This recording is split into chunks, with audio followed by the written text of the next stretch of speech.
സംസ്ഥാന സർക്കാരിന്റെ ജനവഞ്ചന വീണ്ടും തുടരുന്നു. സപ്ലൈകോയുടെ ക്രിസ്മസ് ചന്തയിൽ സബ്സിഡി സാധനങ്ങൾ ലഭ്യമല്ല. തൃശൂരിലെ സപ്ലൈകോ ചന്തയിൽ സാധനങ്ങളില്ലാത്തതിനെ തുടർന്ന് ഉദ്ഘാടന വേദിയിൽ പൊതുജനങ്ങൾ പ്രതിഷേധിച്ചു.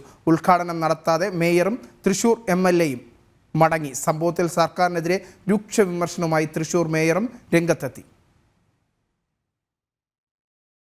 13 സബ്സിഡി ഉൽപ്പന്നങ്ങൾ നൽകുമെന്നായിരുന്നു സംസ്ഥാന സർക്കാർ കൊട്ടിഘോഷിച്ചത്.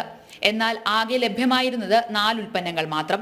ചെറുപയറും മല്ലിയും വെളിച്ചെണ്ണയും അരിയും ഒഴികെ ഒരു സാധനങ്ങളും തൃശൂർ വടക്കേ സ്റ്റാൻഡിലെ ക്രിസ്മസ് പുതുവത്സര ചന്തയിലില്ല. ഇതോടെ തൃശൂരിൽ ഉദ്ഘാടന ചടങ്ങിനെത്തിയ മേയറിനെതിരെയും തൃശൂർ MLA P. ബാലചന്ദ്രനെതിരെയും പ്രതിഷേധവുമായി പൊതുജനങ്ങൾ രംഗത്തെത്തി. തൊട്ടുപിന്നാലെ MLAയും മേയറും ജീവനക്കാരോട് വിവരങ്ങൾ ചോദിച്ചെങ്കിലും സർക്കാർ സാധനങ്ങൾ ലഭ്യമായില്ലെന്നാണ് മറുപടി നൽകിയത്. എന്നുവരും എന്ന ചോദ്യത്തിനും മറുപടി ഉണ്ടായിരുന്നില്ല.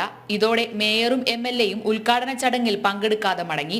നിരവധി പേരാണ് സബ്സിഡി സാധനങ്ങൾ വാങ്ങാമെന്ന പ്രതീക്ഷയോടെ എത്തി സങ്കടത്തോടെ മടങ്ങിയത്. അതാണ് എനിക്ക് അത്രയും വിഷമായി.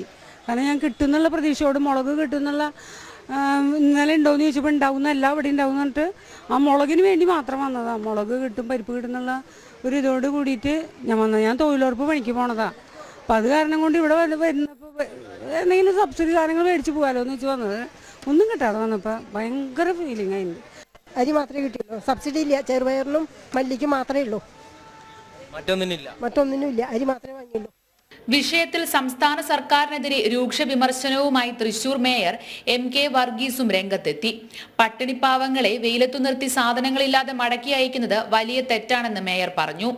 അപ്പോൾ അവർ പറയുന്നത് ഇത്രയുള്ള 13 ഐറ്റം സബ്സിഡി ഞങ്ങൾക്ക് ലഭിക്കും എന്ന് പറഞ്ഞിട്ടാണ് ഞങ്ങളിവിടെ എത്തിച്ചേർന്ന്. ഈ വെയിൽ മുഴുവൻ കൊണ്ട് ഇത്രയും നേരം, 1 മണിക്കൂർ നേരമായി ഞങ്ങൾ വെയിൽ കൊണ്ട് നിൽക്കുന്നു. അതിൻ്റെ ഉദ്ഘാടനത്തിനാണ് മേയർ എന്ന് പറയുന്ന താങ്കളിവിടെ എത്തിച്ചേർന്നതെങ്കിൽ ഇവിടെ കാണുന്നത് 2 ഐറ്റമേ ഉള്ളൂ. ഒന്ന് ചെറുപയർ, മറ്റൊന്ന് മല്ലി. ഇത് രണ്ടുമാണ് അവിടെ ഉള്ളൂ എന്നാണ് എന്നോട് ബോധ്യപ്പെടുത്തിയത്. അതനുസരിച്ച് ഞാനും അവിടെ പോയി പരിശോധിച്ചു. സംസ്ഥാനത്തെ വിവിധ സപ്ലൈകോ ചന്തകളിലും സ്ഥിതി ഇതുതന്നെയാണ്. സംസ്ഥാന സർക്കാരിന്റെ പ്രഹസന യാത്ര നടക്കുമ്പോൾ ഓണത്തിന് പിന്നാലെ ക്രിസ്മസിനും ദുരിതമനുഭവിക്കേണ്ടി വരികയാണ് സാധാരണ ജനങ്ങൾ. ജനം, തൃശൂർ.